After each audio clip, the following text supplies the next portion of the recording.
Alright, part 3 in real time. I am now going to spray on the rust color. I went to a paint shop and had them custom mix me a color because I wanted it to be a base coat. You can do it with candies as well. But I have a base coat here that I mixed to make it look... I had a picture of rust and I matched it the best I could. And it's a base coat red oxide, more on the brownish side. We actually used the red oxide to make it. Alright, now what we're going to do is we're just going to add some rust, and this will really make it look grungy and old, and you want it to be running downhill. So I'm going to just start out by putting a little bit in, running down the panel, just to start incorporating it, to get a feel for it. And you want these to be kind of long and stringy, like the water's been running down. And you'll keep adding some more rust as you go. But I'm just going to start putting a little bit of accents of them in there.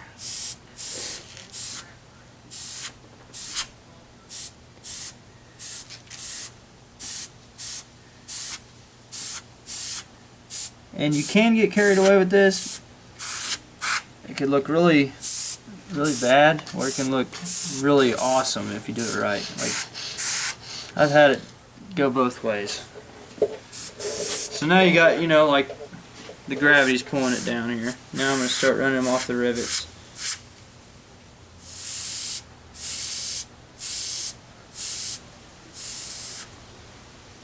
And this will really make it look awesome when you get clear coat on it. It looks awesome.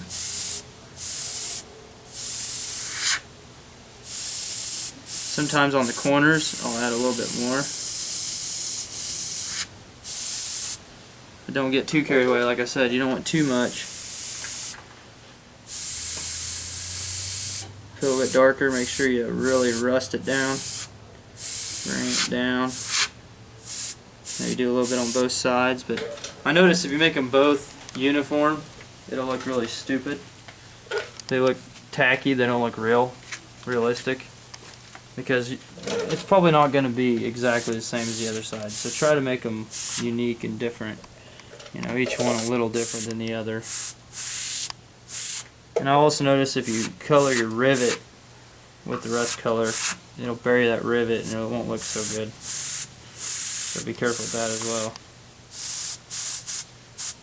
And some of them don't have to be really rusty. They just have a little hint of it on there. Don't really have much over here. I'm going to put a little bit more in.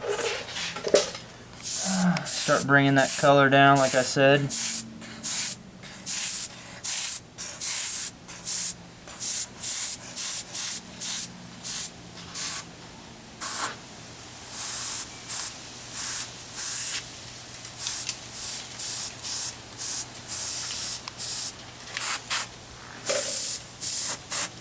And you might want to fog it. Yeah, you might want to fog it in some areas. Just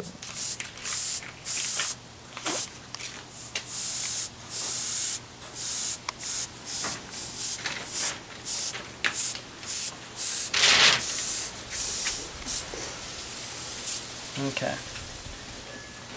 Starting to get what I'm going for here. Starting to look more realistic. And you don't, just because these hang down, you don't want to come off of them because they're above it. They're supposed to be way above it. It's not supposed to affect the sheet metal underneath.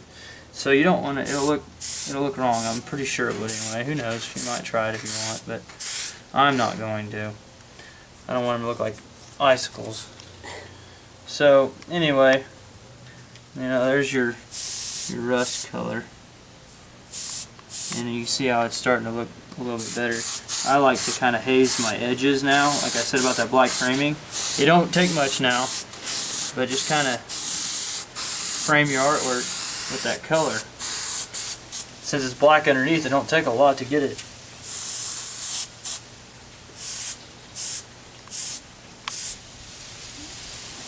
But you might want to haze just a little bit here and there, make the metal look a little older, a little more But there it is. There's the basics to it. You can just keep playing with it, add more, get darker. I mean, the more layers you put on, you can see how much darker it gets.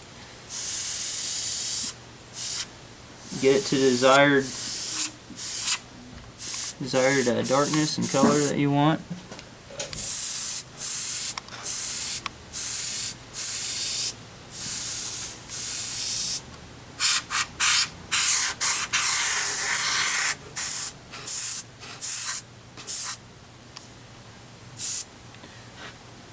And reference pictures. I mean, grab a picture and of the rusty rivets that you really like, and just paint what you see, not what you know. Not yet. In my next video, I'm going to show rips. I'm going to do the rips here. This is lime green. My son's pissed. This is lime green, and I'm going to show you how to do the rips to where they'll look more realistic too. And I already put the shading in to make them look like it's above the sheet metal, ripping off of it.